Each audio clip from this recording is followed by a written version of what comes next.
course. I'm Nicola Phillips. I'm a professor of political economy at the University of Sheffield in the UK. Great. And how do you use the global value chain framework to do your research?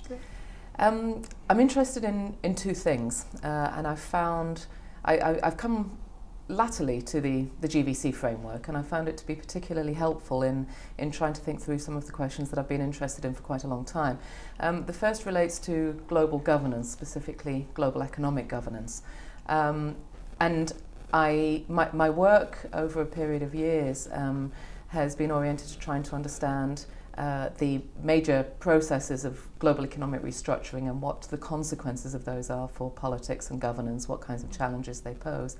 And it became clear to me that what we don't take into account enough, or we don't integrate enough into the sorts of debates that we have in international relations and political science about governance, is an awareness of industrial organisation.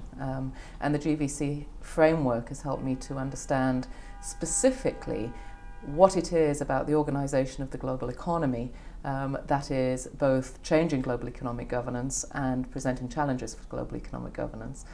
The second area that I'm interested in relates to labour standards, and I've been looking particularly over recent years at the worst forms of labour exploitation associated with forced labour, child labour and human trafficking.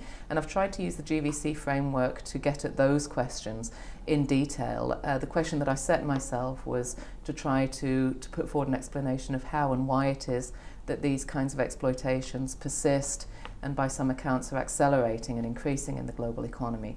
And in order to do that, I've had to understand exactly how global production works, and the GVC framework has been a significant help in that, particularly in understanding the power relationships that generate the conditions in which these kinds of labour exploitation can flourish. So both in relation to governance broadly and in relation to specific questions about labour exploitation, I've found myself integrating more and more the GVC framework into the kind of work that I do. And what are you learning here at the Global Summit that you will be able to take back with you as you continue to do this work? I think the great value of this summit, and indeed of the field of GVC research, is how interdisciplinary it is. And for me, it's really useful to come here and listen to what researchers across a wide variety of disciplines have to say about the sorts of things that we're all interested in.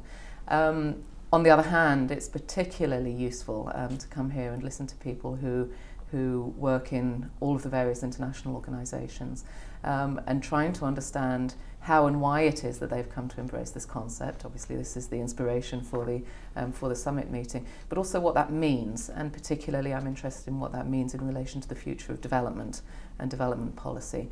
And I've been really interested to hear perspectives which are somewhat different from the ones that I usually hear in my everyday life, in relation to issues like trade policy, industrial policy, and so on, from people who are working right at the cutting edge of these areas. Great. So one final question I have: looking ahead over the next few years, let's say 3 to 5, what are some of the significant challenges that your research has identified that are important as we consider a changing global economy? And then how can the GVC framework help us shed light onto these challenges? I think I would make two responses to that question. The first would be in relation to global economic governance, and I think the governance question is absolutely critical. Some people think that we're seeing a crisis of global governance at the moment, or a crisis of its effectiveness and its relevance. And I think that the question about GVCs and how the global economy is organised is absolutely central to that. It's not simply a question about specific institutions and how effective they are or are not, or how they operate, but rather how particular institutions understand how the global economy is changing and how they are responding to it in ways that allow us to think about governance in the way that many of us would like to, which is that it's oriented towards the achievement of greater social justice, the lessening of inequality, those kinds of goals.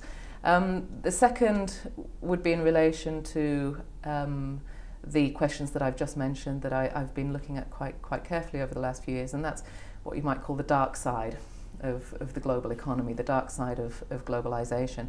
And I think this is something that we don't look at enough, and that we need to look at much more. It seems to me that all of the processes associated with labour exploitation, for instance, but in general questions about poverty, inequality, social injustice, environmental degradation and so on, are accelerating and need urgent attention.